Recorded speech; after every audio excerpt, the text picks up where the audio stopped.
You're watching the Oklahoma City Thunder Squad Show. I'm Tyler Jones, and coming up on today's program, we're talking all about the NBA trade deadline, and I don't think we're going to see Oklahoma City being very active, whether it's iHeart or anybody else. Don't expect much from Oklahoma City. I'm Rylan Stiles. I'm going to give you an update on the Thunder's injury report as it continues to change ahead of this back-to-back set. I'm Jay Lamb, and I'm going to talk about Cason Wallace. This is Locked On Thunder Squad Show, the twice-a-week show where Thunder talk gets real. No filters, no fluff, just raw takes, sharp opinions, and straight-up passion for the game, the way only Locked On Podcast Network knows how. Let's drop some dimes and squad up. The Thunder Squad Show starts now. Happy Tuesday, everybody. Welcome in to another edition of the Oklahoma City Thunder Squad Show. Tyler Jones here with you. So glad to have you with us. Joined alongside by Rylan Stiles and Jeremy Lamb. We got so much to talk about on today's program. We'll begin with iHeart and the trade rumors that are going on there in a moment. Then we'll follow that up and talk about other potential moves that could be made. Cason Wallace had a career high on Sunday. What does that mean for him going forward? And then we'll end the show with the latest injury news that you need to know regarding Oklahoma City, including SGA. We'll tell you what's going on there. Guys, let's start with the Isaiah Hartenstein situation. He just came back from injury, and there's been maybe you want to call it a misinterpretation. Maybe it was intentional by some folks trying to throw some stuff against the wall out there in the media about the idea of Isaiah Hartenstein being traded here. And the situation, in case people don't know, his contract is up at the end of this season. There is an option after that. And the big debate is Isaiah Hartenstein worth paying the money for a second contract in Oklahoma City to keep him around long-term or not? And then if he's not, then is Oklahoma City best off just going ahead and trading him right now and potentially getting something out of him? Rylan, let's start with you on this one here.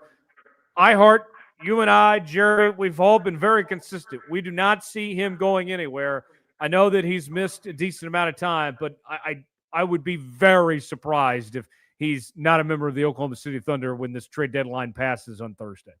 Yeah, it'd be the ultimate shock to see Isaiah Hartenstein be traded. He's not going to be traded. This is the kind of stuff that happens around this time of year, though, especially whenever you look at aggregation, you would say. I mean, the Hoop Collective is what kind of this stems from. It's a great show, and they were doing an exercise about, hypotheticals, and then they transitioned into other Thunder actual rumors, and those two kind of got linked together. iHeart is just way too important to this team to move on from him. And you look at it, we talked about the Thunder's importance of trying to re-sign him and trying to get him long-term just a few weeks ago on this very show. So I think that he's so important to what they do. And then you also look at his salary number right now, over $25 million. Like, trading him would only be for a massive shakeup, both in losing iHeart, but also in who you have to get back to make the money work. It just is not realistic to expect Isaiah Hartenstein to be traded. He's not going to be traded from this Thunder team because he is so important to what they do. And you can see that even in these last couple of games where, especially on Sunday, his box score was not spectacular Sunday, but the impact when you watch that game and what he was able to do to Nikola Jokic, what he was able to do to that Denver defense, it was really, really good for this Thunder team as he continues to work back into form here. And whenever you survey the landscape of who you expect to compete with to try to go back to back, you're going to need iHeart against Denver, against San Antonio, against a lot of these top contenders in the West. And so I think that it's just another thing in line with the Thunder's having a more quiet deadline. A lot of the stuff that impacts the Thunder is actually happening away from them on other teams, like what the Jazz did today, like what the Clippers are rumored to do, like the possibility of Giannis going to Minnesota. As far as the Thunder go, I mean, I think that they will trade Oos between now and Thursday. But other than that, other than trading Ousmane Dieng, I don't think that they'll do much of anything. Jeremy, iHeart, you just got him back. We were all waiting for him to make his return, and now you bring him back with Chet, along with Jalen Williams there and inside. I mean, this is what they've been missing. Like, if you were waiting this long for him to return, why on earth would you consider trading him now when he was kind of one of the missing pieces of sorts when they weren't playing well in those couple weeks that he was out. You're muted, Jeremy. There we go. Yeah, it doesn't make sense. It's no reason to trade him. It's no reason to like look for trades just simply because they won a championship last year. It's only right for them to, I don't know, just defend their championship. It's only right. So I don't know if someone wants to trade, if whatever, but I don't think that that's the right thing to do. I feel like everybody is, they love each other. They love playing with each other. They love like, being on the same team. So I don't know. iHeart is the heart of the team. And no pun intended, but he's the heart of the team. Like he literally wants to be there on the outside looking in. I don't know if whatever, but on the outside looking in, like, he's the heart of the team and he wants to be there. Everybody wants him to be there. So you gotta take that and, like whatever. So hopefully he loves it there. Hopefully everybody wants him there, and you never know like what's going on the inside, whatever. But I think he's one of the best big men in the league, one of the best big men for the team. So you got to do it. Rylan, I think the only scenario where iHeart could even be talked about being traded at this point is if somehow Giannis were to come to Oklahoma City, and we broke that down last week. That's not happening. That's, you got a very slim chance. And even what's been reported recently from Shams and others, Oklahoma City isn't on the upper list of sorts for trade destinations for Giannis to begin with. Like, I have not heard, maybe you've heard something different. I haven't heard of teams just jumping at the bit to like, man, we really want to make a move to go get iHeart, and we're going to give an offer to Oklahoma City they can't refuse here. Like, he would be an add-in piece for a mega deal. I don't think anybody is going out of their way to saying like, we got to go get iHeart from Oklahoma City. Yeah, and there's no sort of Godfather offer for Isaiah Hartenstein, because to Jeremy's point, you have to let this team go out there and contend and try to defend their title whenever you know that this summer, whether they win the championship or not, this summer they're going to have to make major moves. And we'll be on this show talking about a ton of actual rumors of them shaking up their actual massive roster changes. They have decisions to make on iHeart, a decision to make on Lou Dort, on Kenrich Williams, even on Wiggins and Joe. And there's a lot of different moving parts that'll happen this summer, no matter how this season ends. And so for right now, I think that you do, and the Thunder's plan is to just let them have one more run here and see if they can do something that has not been done since 2018 and go back to back as the title winner in this parity era in the NBA. And so I think that when you look at it, the only way that you could trade iHeart would be for a massive deal, which there's no indication and there's no real possibility that ends up happening. So iHeart is going to be in OKC through the end of this season, and I think that he should be a priority to be in OKC even longer than that. And they have plenty of options at the end of the year to do that, whether it is accepting their option or declining that option and re-signing him off of that declined option. There's a lot of different mechanisms to do it. And I think that should be the priority versus any sort of trade rumors, because he really is the heart of this team, as Jeremy said. And every indication is he wants to be here. I mean, he's been involved in the community since the second he stepped foot in Oklahoma City. His family's at every game. His dad, his wife, his son, everybody's at every game, supporting this team, supporting this community. What he does in the community cares events in OKC says a lot about him, and then also how his teammates respect him and how he respects them. And it's just you got a really good thing going in OKC with Isaiah Hartenstein, and you do not want to see that end anytime soon. Yeah. Yo, Rylan, what do you think? What moves should they do? Like, what do you think? As in this week? Yeah, or like in the summer. Because this week, it's coming up now. I think that this week you've got to move Ousmane Dieng, and to me, your plan can't be to just move him for something and then elevate Brendan Carlson. I just do not value Brendan Carlson that same way. Perhaps the team does. I know the team really likes Brendan Carlson, but that's not very inspiring, because I don't think that that's a very good break glass in case of emergency big man. But I think that you could realistically trade Ous, maybe even attach a couple second-round picks to trade Ous and get back something that has the ability to help you, whether the help comes in the regular season. We're seeing right now that we'll talk about coming up. I mean, this is a back-to-back, and a lot of guys are questionable. A lot of guys might not play on the front end of this back-to-back, and it's going to only get tougher from here on out, where you're going to see a situation where Oklahoma City, for as much as we've panicked recently about this Thunder team, folks, they are still the 1 seed in the West by 5.5 games.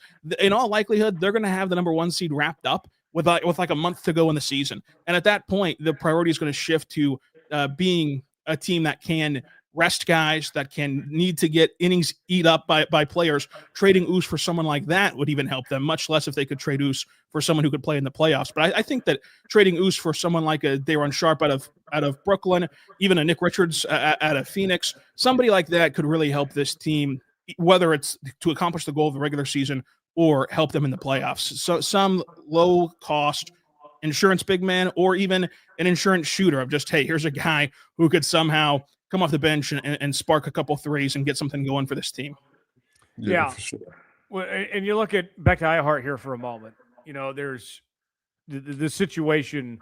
Yeah, he costs a lot of money, but they're still not paying the luxury tax at this point. They've avoided the aprons and all of that. So there's just no incentive. There's no reason to, like, you know, I would put it this way, Jeremy, that Oklahoma City has earned the right to hang on to Isaiah Hartenstein. That, well, if they were in, you know, a tax situation of some sorts, then maybe we have that discussion potentially. But they're not in that.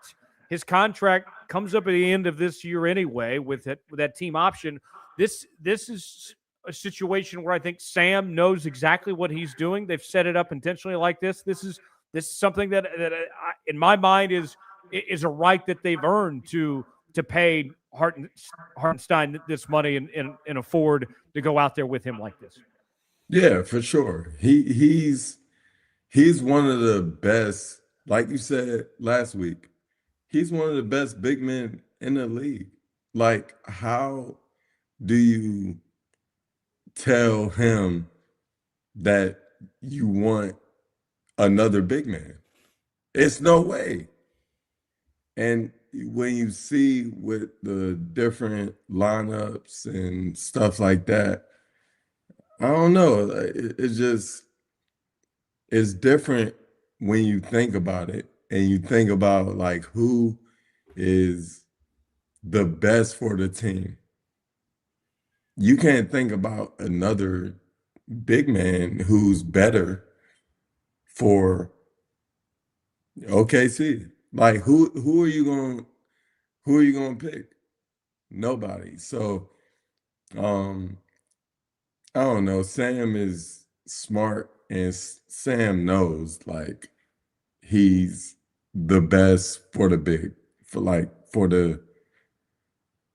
the people, for the city, for the team, like whoever it is. So I think he's the best for the team, and you definitely don't want to like get off him just simply because he's the, I don't know, like who plays better with the other players on the team. Right. Like, who are you going to do? Yeah. I'm with you 100%. Rylan, I'll say this last thing on this topic. When, I mentioned the financial situation, that there's no financial incentive to trade iHeart right now.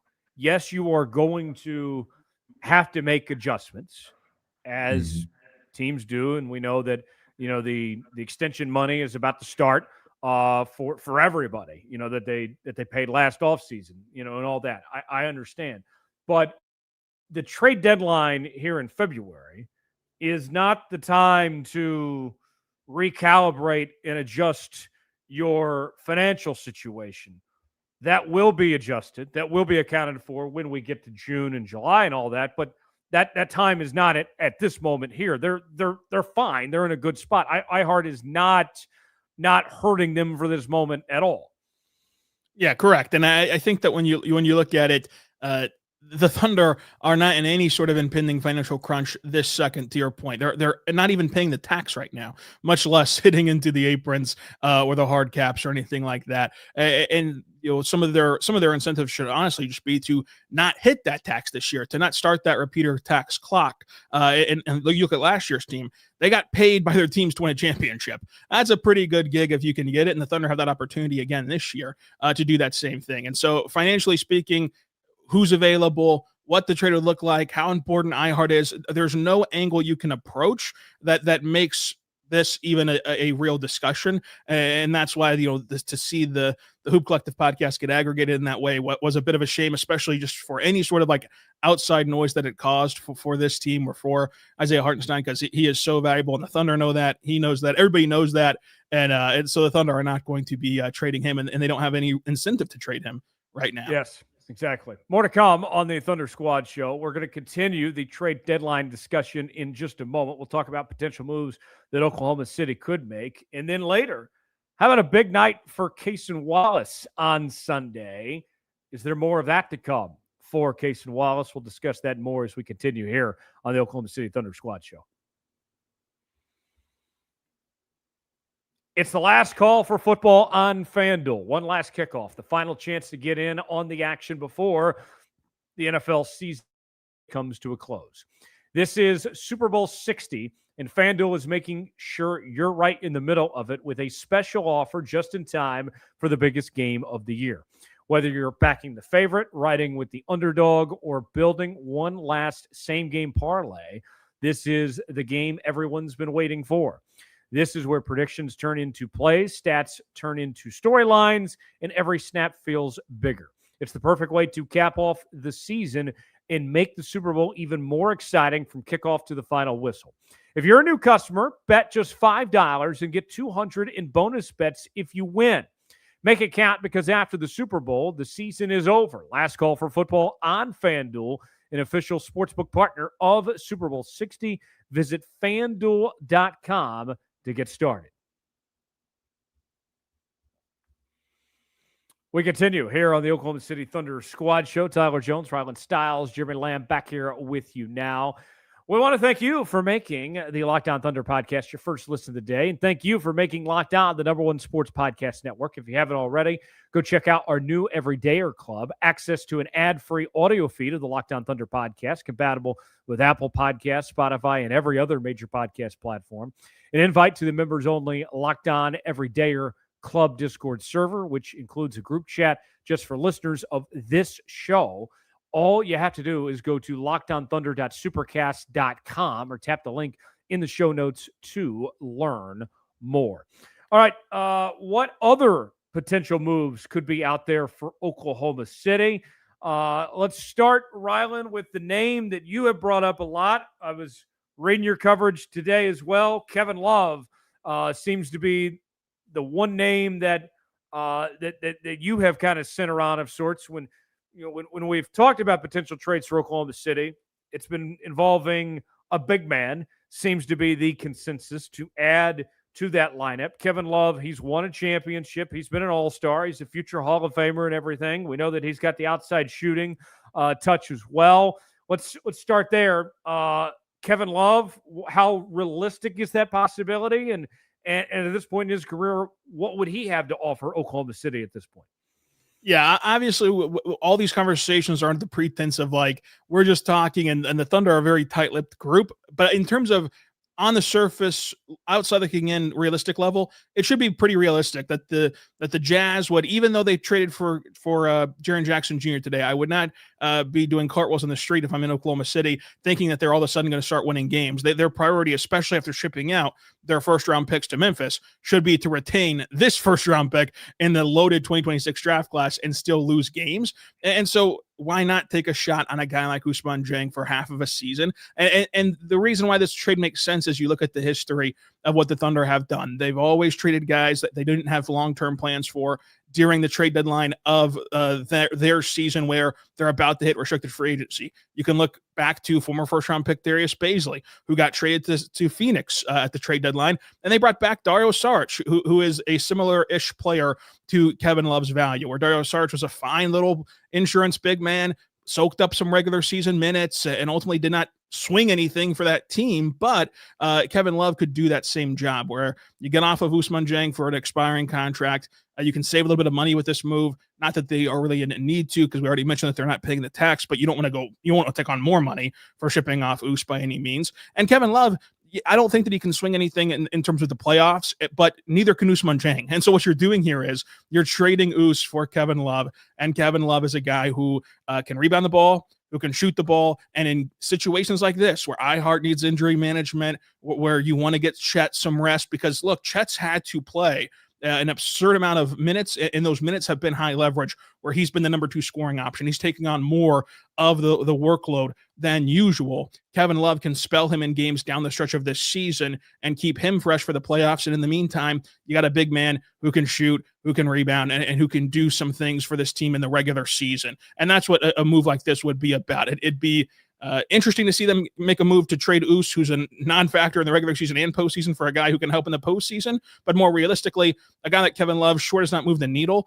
but his experience, his leadership in the locker room, how connective and funny that he is, could fit right in with this team. And ultimately, he can help a little bit in the regular season as well. Jeremy, let's go to you. Is there somebody that comes to mind? I know the discussion has primarily centered among big man.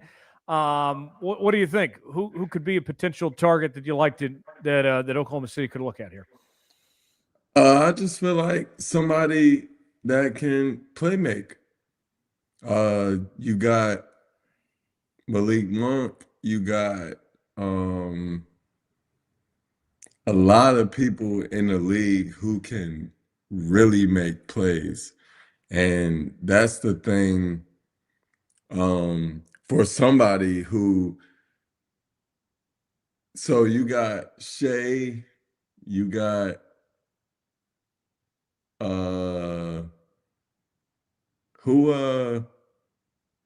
Jay Will, like you need somebody who can make plays.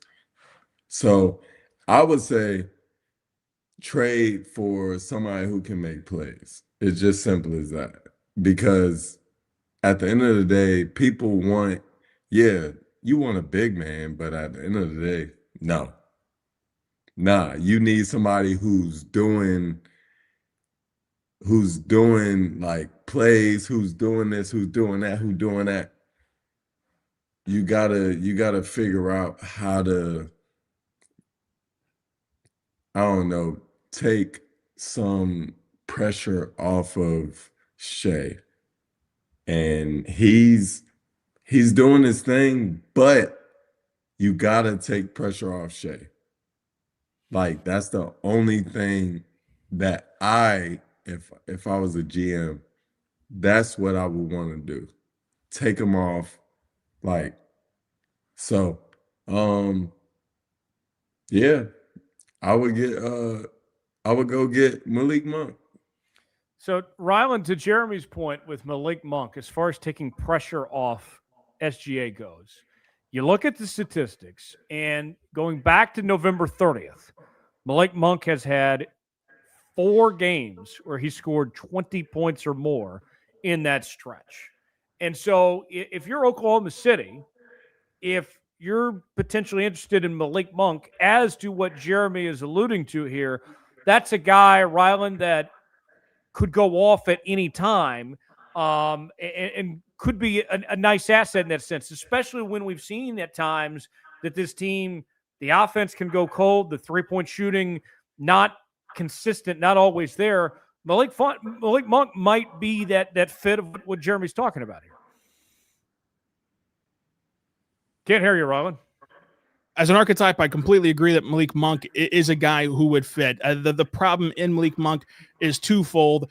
Number one, the money does not work to trade him for Oos. You'd have to combine something with Oos to make it work, something like an Isaiah Joe or an Aaron Wiggins, and you'd wonder at that point if you're sacrificing too much, because on the back end of that trade, you would also be settled up with Malik Monk for $20.1 million next year and $21.5 million the year after that, because that's a player option. And at the age 29, is Malik Monk going to really get $21.5 million on the open market? He'd likely accept that option. And so you'd be trading for him right now and giving up assets to get him, because you would have to give up more than just Oost to make the money work, and then attaching assets to him on the back end to get rid of his money and reroute him somewhere else in the future. Whereas there are archetypes out there who do fit more seamlessly for the Thunder, like Ayo Dosunmu from Chicago. Chicago's obviously making a ton of moves as we speak. They've brought in a ton of guards as we speak. And so if the money would work to do Oos and Ayo right away to swap those two guys, and you'd have a guy who can shoot, who can really do some things off the bounce to help a team and bend the defense. And so I think that Jeremy is right in prioritizing that sort of an archetype over a player. That sort of archetype also has a higher percent chance of mattering in the postseason than a insurance big man does, because if you need to play your insurance big man in the playoffs, the season is not going to go well for Oklahoma City. Whereas if you have a Malik Monk or a Dosunmu or whoever fits that mold, then those guys could get spot minutes in the playoffs to try to spark a run and actually provide value for this team in the postseason. So I like the thought. It would just be down to, would you be willing to give up more than just Oos to acquire Malik Monk, or would you want to pivot to someone like an Ayo Dosunmu who could help this team in that same vein while only giving up Oos? Rylan, real quick, do you think OKC is the best team in the league right now? Right now, I think that they would be in the best team in the league tier, yes. Really? I think that it's a tier of OKC, best team in the league. You could put Denver in that tier, factoring in how good they've been while being injured and factoring in how they're going to be whenever they're healthy. You can buy Detroit. There's some flaws with Detroit's roster, but they're in the Eastern Conference, and if you get to the point where you're playing Detroit, then that's fine too. So I think that it's a tier. The Thunder are not by themselves anymore to me, but they are still in that first tier of teams. I don't think anybody, guys, is better than a healthy Oklahoma City team right now. A healthy Oklahoma City team, I think, beats anybody in a 7-game series at this point.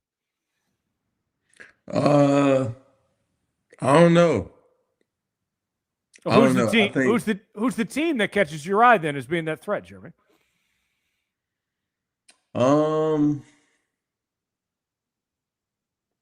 take the Spurs. I'll take Denver. I'll take, and I'm gonna go to the East. I'll take Detroit. So let me follow that up with you then, Jeremy. With those teams you mentioned, and you also brought up earlier that Oklahoma City could be looking at a Malik Monk or something. Do you think, in your opinion, Jeremy, that Oklahoma City needs to go get a playmaker like Malik Monk to beat one of those teams that you mentioned? They need one piece. They need one piece. And I at first, I didn't think that, but now they need one piece. They need one piece. So, yeah, simple as that. What do you think, Rylan? I think that a piece would certainly help their case. I would depend on what your definition of, like, you would take them over the Thunder in the sense of Would you favor them over the Thunder? Do you think that the Thunder can't beat them currently? I think that here's the deal with OKC. If they're fully healthy, the only teams who can beat them out of a playoff series would be Denver and San Antonio. And in those situations, the Thunder can still win that series right now. Those two teams are just capable of winning a series against OKC. And so that's where I wouldn't, it's semantics, but I wouldn't necessarily call it a need to do something in order to beat another team. It just certainly would help. For sure.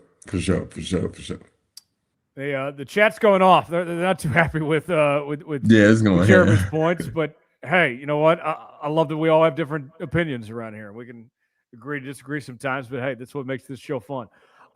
Guys, we have so much more to get to. I want to ask one more question to the both of you before we take a quick break. With Oos, Jeremy, like, you know, as Rylan mentioned, he's definitely the most likely player to get traded. It's not an indictment on him, right? It's, you know, there's only so many minutes to go around. There's a lot of talent on this team. Like, he very well could get traded and still have a fine career elsewhere here. I mean, it didn't necessarily work out for him. It sucks, but you know, we've seen when he was playing with the Blue that he had some moments, and there's obviously something there. They just haven't fully gotten it out of him. Like, it's okay that it didn't work out. Like, it's nobody's fault necessarily. It just didn't work out here. He's super good. I would never. I wouldn't trade him. He's super good. He's what, 6'8", 6'9"? How tall is he? I mean, I think that he is 6'9", but I think that they technically list him. Let's see, at 6'9". Yeah, he's super good. I wouldn't trade him yet. But if you need something to get whatever, then yeah, I would. But he's super nice for sure. Rylan, that's a guy that they liked. The opportunity just never really came to fruition with him.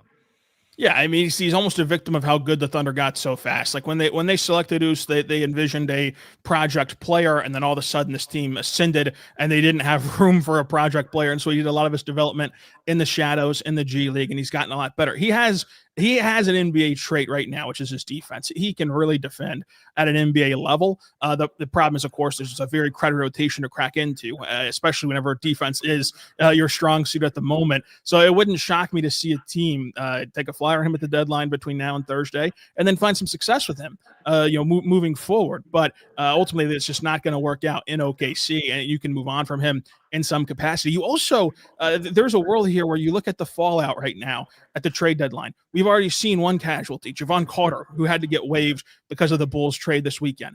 The new CBA makes it to where a lot of these contenders legally cannot sign a buyout candidate on the open market. So if you're the Thunder, you also could look around the landscape and say, none of these Oos trades really do it. Let's just keep Oos until Friday, waive Oos on Friday, and then sign a guy like Javon Carter to a minimum, a guy who can really shoot from three, who can really defend, and can do some things on the ball as well, and was just a casualty of all of the different, bookkeeping stuff that happened with the Bulls over this last week. So like that's another option too. All right. I know I said one more thing, but I do have another question for Jeremy before we go to break here real quick. Jeremy, with being trade deadline day Thursday and all, I think we had a couple of people ask this in the chat. From your personal experience, what's it like being traded, getting that phone call and finding out that you're going to end up playing elsewhere? It hurts to be traded. At the end of the day, it hurts to be traded. So I don't know. Like, I feel, especially with the team now, it's like they love each other. They love being, together. They love hanging out. So it hurts to be traded, but being traded is not the best thing in the world. But I think they understand it. They understand, like, it's a business, and they understand that it's time to win championships, but also to be winners. So hopefully they understand that. And yeah, it's sad. It's sad. Up next, let's talk Cason Wallace. He had a big night on Sunday against the Denver Nuggets. We'll break that down and talk about his role going forward coming up on the other side. Stay with us. Hiring isn't just about finding someone willing to take the job. It's about finding the right person with the right background who can actually help your business move forward. And if you want candidates who match what you're looking for, Indeed Sponsored Jobs is the move. Because instead of hoping the right person stumbles across your post, Indeed helps you match with quality candidates by boosting your job listing to the people who fit your specific criteria, like skills, certifications, and location. If I were hiring, I wouldn't just want someone who can help. I'd want someone with real experience who can jump right in. That's what I like about Indeed. You can get specific and target exactly what you need. And here's a stat that says it all. In the minute I've been talking to you, companies like yours made 27 hires on Indeed, according to Indeed data worldwide. So if you're hiring, spend less time searching and more time interviewing candidates who check all your boxes with Indeed Sponsored Jobs. Listeners of this show will get a $75 sponsored job credit to help you get your job the premium status it deserves at Indeed.com/podcast. That's Indeed.com/podcast. Terms and conditions apply. Hiring, do it the right way with Indeed. Thunder Squad show rolls on. Tyler Jones, Rylan Stiles, Jeremy Lamb back here with you now here on this Tuesday afternoon. Appreciate y'all joining us. Cason Wallace had a really good showing against the Denver Nuggets on Sunday night as the Thunder pulled off that win on NBC Sunday Night Basketball as he had a career-high 27 points, going 9 of 14 from the field, including 7-11 from three-point range with 6 rebounds and 2 steals as well to go along with it. Rylan, we'll start with you here. When we talk Cason Wallace, it's usually about the defensive side of the ball, but the offensive game is there for him too, and that certainly showed up with played on Sunday. Yeah, it showed up in a big way, and I think that part of it was just his confidence level. I mean, these are the same shots that the Thunder have been trying to funnel to him all season long, and he shot them without hesitation. And part of that confidence was his quick decision making. I think that was his best processing game that he's had as a member of the Thunder. He got on the ball quickly, off the ball quickly, and made his decision before the defense could react, and it led to some unbelievably high quality looks, and he capitalized in a big way, going 7 for 11 from beyond the arc. Really good out in transition, and of course, you know what he does on the defensive end of the floor every single night. And so games like that, in a big moment, you've lost 3 of your last 4 games, your back's against the wall a little bit in Denver, a game that they really wanted, and it's Jamal Murray and Jokic, and to be able to deliver in that moment, what was great to see from Cason Wallace, and that could be a bit of a confidence boost here moving into the rest of the season for Cason, and the Thunder really need that to be so. Yeah, certainly. Jeremy, if you're with us, we'll bring you in here on this in just a moment, get your thoughts. But you look at Cason Wallace, and you know, I look at his game, Rylan, and the defense is so strong, but that offensive ability, it almost, because we think of him as a defensive guy first, that when he has those nights like he did on Sunday, it's like a pleasant surprise of sorts. It almost feels like an extra gift of when he has a game like that, because it's not what we typically expect from him. Yeah, it's certainly a situation where you have to capitalize on games like this, and every team feels that way about their role players. If you're going to get this much from this player, then you have to win that game. You can't waste the blank game, and in this case, it was the Cason Wallace game. You could not afford to waste it, and so I found it to be refreshing for him, especially as a guy who at times can sort of fade into the background of an offense and only launch 4 shots in a certain game. And so to see him be so aggressive with the opportunity that he was given, and to see Shai have an incredible passing game that he did to set up his teammates and be able to hit them after collapsing the defense, after drawing the attention that he got. It all worked together so seamlessly. And this is the interesting part about Cason Wallace, Tyler. He's still such a young player. I don't think that we can definitively talk about Cason Wallace yet, because he's also gone so up and down. Like, as a rookie, he was able to shoot 41.9% from 3. Then he dipped down to 35%. Now he's back up to 37% and just had a 7 for 11 game. So it's like, where will he level off at as a 3-point shooter? He's a career 38% 3-point shooter, but if he gets closer to that 42% that he shot as a rookie, plus with how dynamite he is defensively, where he seems to be a lock for all defensive this year, like, that's a really good player. That's a much better player than you typically talk about Cason Wallace. Yeah, he's something else. We talk about guys with the jumps that they make.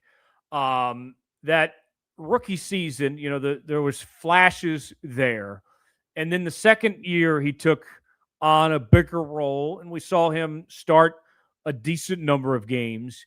And now, like, I feel like, Rylan, in year 3, the Thunder have that role established for him. They know they can count on him. That things are where they should be with Cason Wallace. Like, they found exactly what works for him and what they need, both of that role being established. It's so hard at times, and this goes at all levels of basketball, high school, college, professional ranks, of knowing your role and finding it and knowing where you belong. And here in year 3, it seems like that they have that match made for the two of them here. Yeah, they found the identity, so to say, of what Cason Wallace should be and will be in this league. And to your point, it was a very hard walk to get here, because even in college, this was someone who changed his position in the midst of a college season while playing like a lottery pick and eventually being selected in the lottery of the draft class that he was in. So you look at him as a guy who, was starting out as a off-ball player at Kentucky.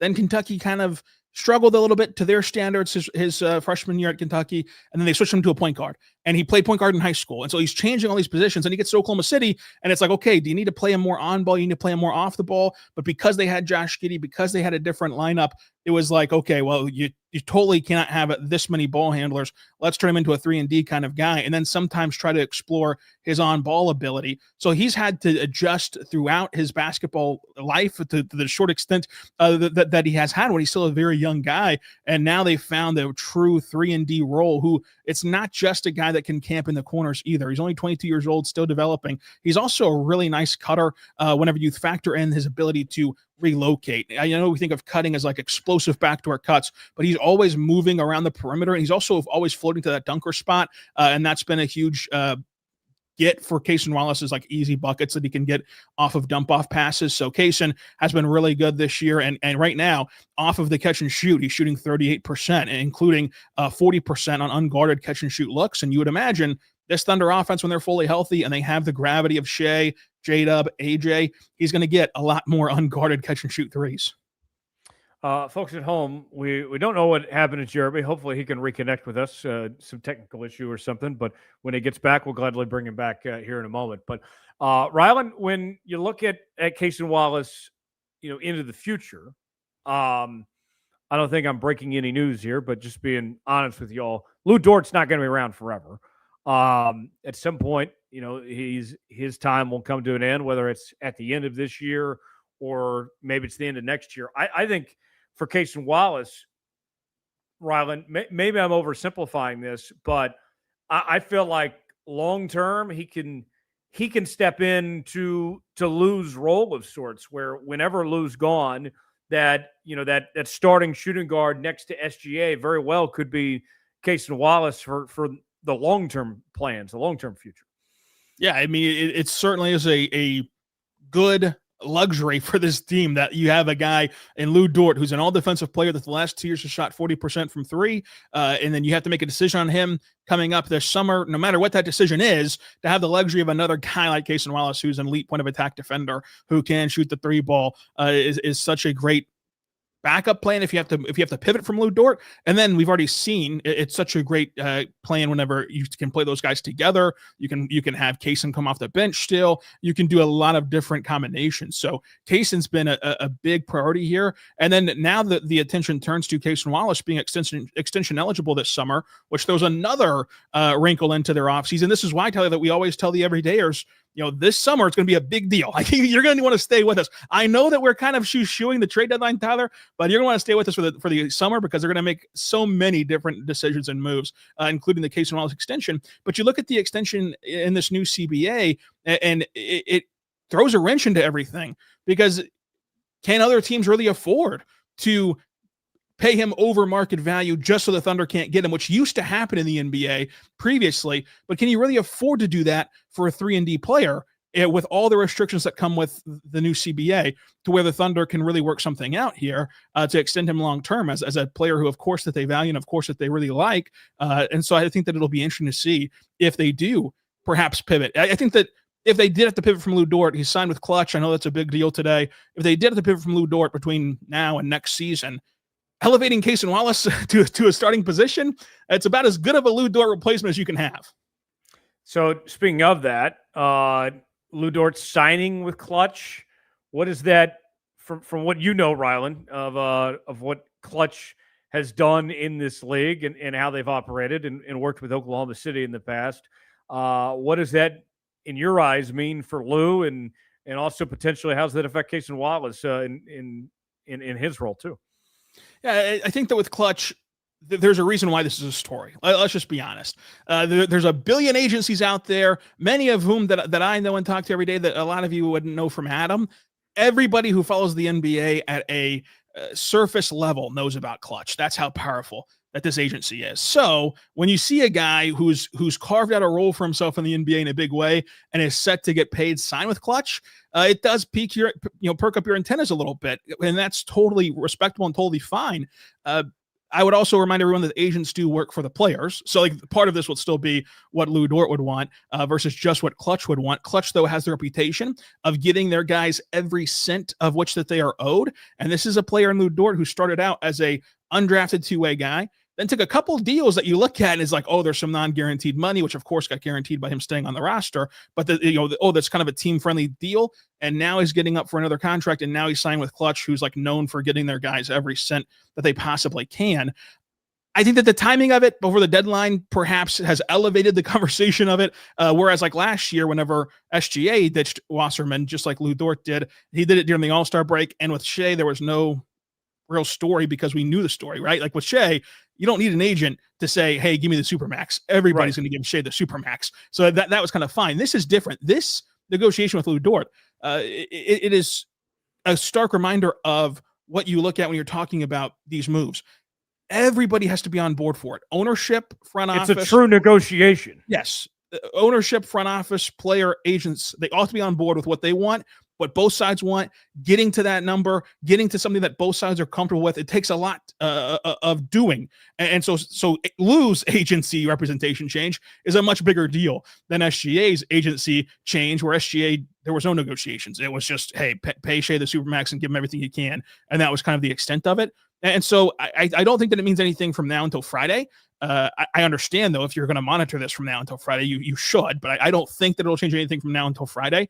But this offseason, it could change some things. The Thunder do have some guys who have been with Clutch before. Darius Baisley, Lindy Waters got signed with Clutch whenever he started to make a name for himself in the NBA through the Thunder organization. But it was always going to be a situation where the Thunder had to make a big move. And Tyler, we talked about this on this show for the last, 3 months on this show about Lou Dort's decision with the Thunder coming up this summer, whether he was with Wasserman or with Clutch, now that we know that he's with Clutch. So I think that it does impact things. It is worth monitoring, but I don't know that it changes an outcome, so to say. I think that it's worth monitoring this week, whereas if he didn't make this move this week, we probably wouldn't even have Lou Dort on our radar this week.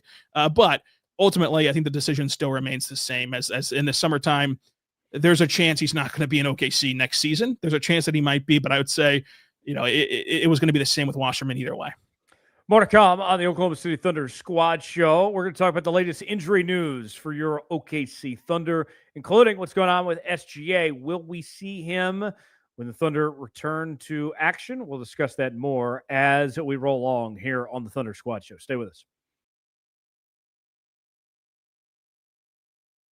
Have to take over your life. This year, TurboTax is making it easier than ever just to hand things off and move on with your day. With TurboTax full service, you can have your taxes done for you by a trusted local expert start to finish without the stress or guesswork. Instead of spending hours trying to figure out forms, you can meet with a local TurboTax expert in person or connect online. They handle everything from W-2s to self-employed forms and work to get you every deduction. For a limited time, you can have your taxes done by a local TurboTax expert for just $150 all in. If a TurboTax expert didn't file for you last year, just file by February 28th. Take taxes off your plate and get back to your life. Visit TurboTax.com/local to book your appointment today. TurboTax, proud partner of the Oklahoma City Thunder Squad Show. We continue. Final segment here on the Oklahoma City Thunder Squad Show. Tyler Jones, Rylan Stiles back here with you now. We don't know what happened to Jeremy, if he had some tech issue or what, but nonetheless, the show goes on with yours truly and Rylan Stiles here. Rylan, let's talk about the injury situation for Oklahoma City, beginning with SGA, a finger injury, and he is questionable for tonight's matchup against Orlando. Let's begin there. What's going on with SGA? Yeah, if I had to guess, this was a situation where the Thunder are preparing in case they want to rest him tonight on the front end of a back-to-back. And they've done this before with Shai, where they've listed him as questionable and then ended up playing him in that very game. So it doesn't questionable, I think, truly does mean questionable in this case. But you look at it, and if you are able to rest him tonight, Shai, that is. It's a right index finger sprain. He's had some tape on his finger for the past couple of games and played through it and played very well through it. So there's no concern on the actual injury designation. They also list him as an illness, like as in a sickness. So we'll see what that means for Shai. But if you are able to rest him tonight, it should actually be a sigh of relief, I think, for a lot of Thunder fans because of the way the schedule breaks out. Not only do you get to have a Shai that's more fresh tomorrow against San Antonio in a much bigger game, but you zoom out a little bit, Tyler. They got Friday and Saturday completely off. Then they played Sunday where Shai played great as a passer, as a scorer, as a defender, and the Thunder got a big win. They had Monday off. Shai would have Tuesday off, and then they play Wednesday, and then they have Thursday, Friday off. So that's a lot of rest in the midst of a season for your superstar that you can't get almost any other time throughout the season. Oh, and by the way, we're only a couple weeks away from the All-Star break where you get a whole week off. So it would be a very, very, very good incentive for the Thunder to rest some of these guys who are questionable, including Shai, who, as we know, has had to take on so much for this team, even more than normal, given the injuries to A.J. Mitchell and J-Dub. Yeah, it's a great point. Meanwhile, Chet Holmgren, he's questionable with some low back spasms. Rylan, hearing low back spasms and a big man in particular, I think everybody kind of pauses for a moment, but this doesn't seem to be too big of an issue for Oklahoma City, at least for now. Yeah, I think that this is something where it's true. I'm not going to say the Thunder are lying because they're not. He's been listed with low back spasms for the better half of a month now. Whenever he does appear on the injury report, it's also just optically better to give a designation than to say rest for a game like this. You don't want to show up your opponent or look like you truly are prioritizing one game over the other. I think that there is a situation where he's been dealing with back spasms again.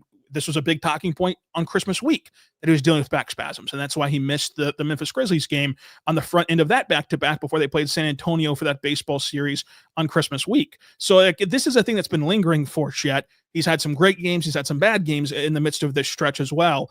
I think that this is a situation, though, where if he doesn't play tonight, it is 90% likely, minimum, if not higher than that this is just a case of rest ahead of a back-to-back. I don't think that there's any sort of big picture takeaway for the Chet Holmgren back spasms there. But to your point, it's a big man dealing with back spasms, and these things can just flare up at times. And perhaps this really did just flare up on Chet Holmgren. It's just incidental that it happens on the front end of a back-to-back. If you go to ESPN.com right now and you look up the Thunder injury report, under AJ Mitchell, it says Mitchell is out for Tuesday's game against the Magic with an abdominal strain, per Rylan Stiles of SI.com. So, Rylan, based on your groundbreaking reporting to ESPN here, AJ Mitchell, he's been out for a bit. When should we expect to see him potentially return here?